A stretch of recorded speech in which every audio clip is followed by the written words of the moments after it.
दोस्तों, क्रिकेट के इतिहास की बात करें तो टीम इंडिया जब भी ऑस्ट्रेलिया गई तो ऑस्ट्रेलिया की मीडिया में वहां के क्रिकेट एक्सपर्ट्स की चर्चाओं में हमेशा भारत के बल्लेबाजों और ऑस्ट्रेलिया के गेंदबाजों का मुकाबला माना गया। सचिन के जमाने में सचिन बनाम मैगरा के मुकाबले की चर्चाएं होती थी। उसके बाद बेटली बनाम सचिन की चर्चाएं होने लगी। वक्त के साथ विराट कोहली बड़े बल्लेबाज बने तो विराट कोहली बनाम मिशेल स्टार्क की बातें की गई। लेकिन पहली बार है जब टीम इंडिया ऑस्ट्रेलिया गई है तो भारत के बल्लेबाजों से ज्यादा एक गेंदबाज की चर्चाएं हैं। भारत के तेज गेंदबाज की पहली बार दुनिया की मीडिया में इतनी बात हो रही है और ऑस्ट्रेलिया में भी पहली बार ऐसा हो रहा है। चाहे क्रिकेट की कमेंट्री करते हुए ऑस्ट्रेलिया के क्रिकेट एक्सपर्ट जो बोलते हैं या अखबारों में लेख लिखे जा रहे हैं, मीडिया में बातें की जा रही है, वो की जा रही है सबसे ज्यादा जसप्रीत बुमराह की। ना विराट कोहली की कोई चर्चा है, ना ज्यादा रोहित शर्मा की चर्चाएं हैं। सबसे ज्यादा अगर चर्चा में है तो वो है जसप्रीत बुमराह और भारतीय क्रिकेट के लिए नया है। अखबारों में लेख लिखे जा रहे हैं। ग्रेग चैपल जो कि टीम इंडिया के पुराने कोच भी, हालांकि विवादित कोच माने जाते, जब टीम इंडिया के कोच बने थे तो काफी टीम में लड़ाई झगड़े सुर्खियों में आए थे क्योंकि ग्रेग चैपल बेहद सख्त टाइप के कोच माने जाते थे। उन्होंने सीनियर खिलाड़ियों को सम्मान नहीं दिया, अपनी चलाने की कोशिश की और एक तरह से तानाशाही से टीम इंडिया की कोचिंग करने का तरीका अपनाया। भारतीय खिलाड़ियों को वो रास नहीं आया और ग्रेग चैपल की जल्द ही विदाई हो गई। आज भी जब ग्रेग चैपल का नाम लिया जाता है तो वो दौर याद आ जाता है जो भारतीय क्रिकेट के लिए बहुत बुरा था। लेकिन भारतीय टीम की कोचिंग को छोड़ दे तो ग्रेग चैपल एक महान खिलाड़ी रहे, इस बात में कोई दो राय नहीं है। और जसप्रीत बुमराह के बारे में उन्होंने जो लिखा है उस पर हर भारतीय को गर्व होना चाहिए कि ऑस्ट्रेलिया की मीडिया वहां के क्रिकेट एक्सपर्ट जसप्रीत बुमराह को कहां रैंक करते हैं। जसप्रीत बुमराह को 9 महान गेंदबाजों का मिश्रण बताया है ग्रेग चैपल ने। ग्रेग चैपल ने एक अखबार में लेख लिखा और जसप्रीत बुमराह के बारे में क्या कहा, जरा सुनिए। बुमराह की स्किल का मिश्रण उन्हें अलग कतार में खड़ा करता है।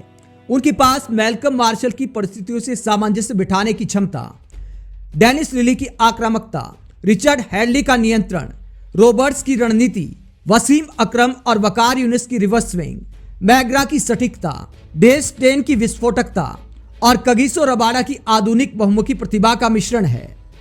जैसा कि नासिर हुसैन कहते हैं, वो एक परफेक्ट गेंदबाज हैं।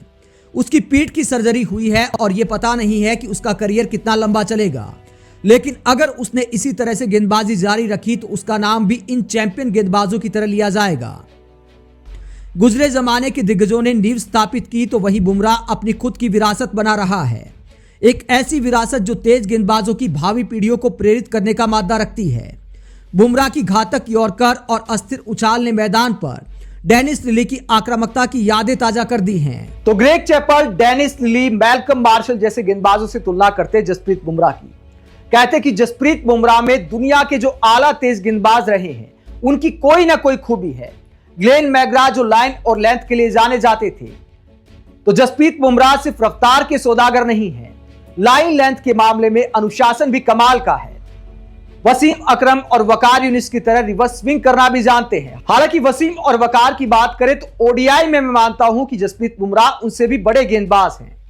जिस तरह रिवर्स स्विंग कराते हैं वो आसान नहीं है। वसीम और वकार का जमाना कुछ और था, तब एक गेंद से 50 ओवर होते थे, लेकिन जसप्रीत बुमराह उस दौर में गेंदबाजी कर रहे हैं जहां 2 गेंद से 50 ओवर किए जाते हैं, यानी रिवर्स स्विंग कराना और भी मुश्किल होता है।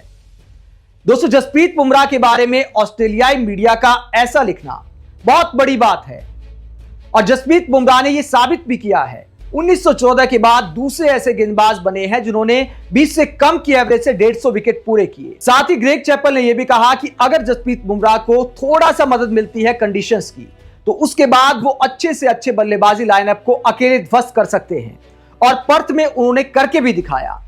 हालांकि कई लोग कह सकते हैं कि एडिलेड में तो टीम इंडिया हार गई। देखिए, महान गेंदबाज भी जिस भी टीम में हुए हैं वो भी टीमें हारती हैं, जीतती हैं, अलग बात है। यहां पर एक और फैक्टर खड़ा हो जाता है जोड़ी का।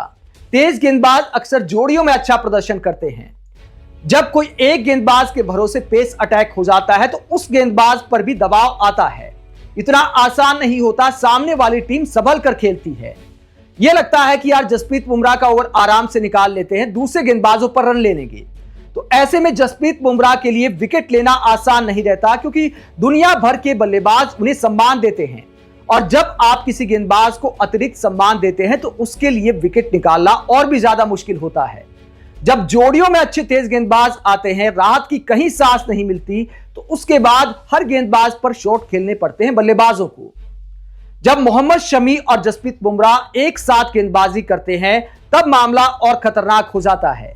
लेकिन अभी शमी बाहर हैं, तो पूरा भारत का जो बॉलिंग अटैक है, जो तेज गेंदबाजी का अटैक है, वो जसप्रीत बुमराह पर ही निर्भर करता है। इतिहास में जितने तेज गेंदबाज रहे हैं, उन्होंने जोड़ियों में अच्छा प्रदर्शन किया है। वकार यूनिस और वसीम अकरम इसके उदाहरण हैं। उनके पास तो बाद में शोएब अख्तर भी आ गए थे। तो इसी तरह तमाम जो टीमें कामयाब रही हैं तेज गेंदबाजी में, उनके पास दो अच्छे तेज गेंदबाज जरूर रहे हैं। जेम्स एंडरसन और स्टुअर्ट ब्रॉड भी इसका उदाहरण हैं। तो जसप्रीत बुमराह इस मामले में आप मान सकते हैं कि अकेले भारतीय पेस अटैक का बोझ ढो रहे हैं और उसके बावजूद कामयाबी हासिल कर रहे हैं, तो ये और बड़ी बात हो जाती है। आप ग्रेग चैपल की जसप्रीत बुमराह के बारे में ऐसी राय को लेकर क्या सोचते हैं? कमेंट बॉक्स में अपनी राय जरूर दें। साथ ही देखते रहिए पब्लिक मीडिया।